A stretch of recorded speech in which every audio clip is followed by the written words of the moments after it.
A scientist went looking for fraud and left as a witness to something he could never explain. This is a true story about Dr. Alexis Carrel, a man who would later win the Nobel Prize, and it starts with him trying to prove a miracle was fake. Back in 1902, Alexis Carrel was a brilliant French surgeon working in Lyon. Though he'd been raised Catholic, he had drifted into agnosticism and approached religious claims with strong skepticism. When a colleague asked him to fill in as the doctor accompanying a trainload of sick pilgrims heading to Lourdes, Carrel agreed, partly out of friendship and partly out of genuine scientific curiosity about why so many unexplained healings kept happening at that famous shrine.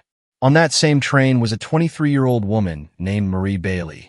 She was dying of advanced tuberculous peritonitis, a severe infection causing extreme abdominal swelling. Her condition was so serious that doctors in Lyon had already refused to operate, fearing it would only speed up her death.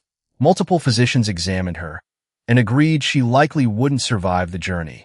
During the night, Carrel gave her morphine injections, believing she might not even make it to Lourdes alive. When the train arrived, Marie was carried to the grotto, still barely conscious. Water from the spring was poured over her abdomen 3 separate times. According to Carrel's own written account, published later as The Voyage to Lourdes, something extraordinary happened. With each pour of water, her condition changed. By the 3rd pour, her severely swollen abdomen began to flatten, and within about 30 minutes, the swelling had completely disappeared. Her pulse returned to normal. The next day, she was strong enough to move on her own, and she eventually gained back significant weight in the months that followed, a complete reversal of what should have been a fatal illness. Carrel documented everything himself, standing right behind her, taking careful medical notes the entire time. As a trained physician, he understood exactly how medically impossible this recovery appeared to be. What happened next tells us a lot about how difficult this experience truly was for him. Rather than immediately embracing faith, Carrel initially tried to keep the case quiet, fearing it could damage his academic career. But word got out anyway, and when the story became public, it caused significant controversy in French medical circles.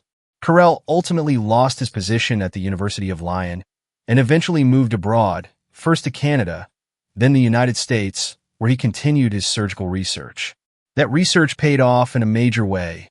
In 1912, Carrel received the Nobel Prize in Physiology or Medicine for his groundbreaking work in vascular surgery, techniques still used in medicine today. But the story didn't end there. Over the following decades, Carrel continued wrestling internally with what he had witnessed at Lourdes.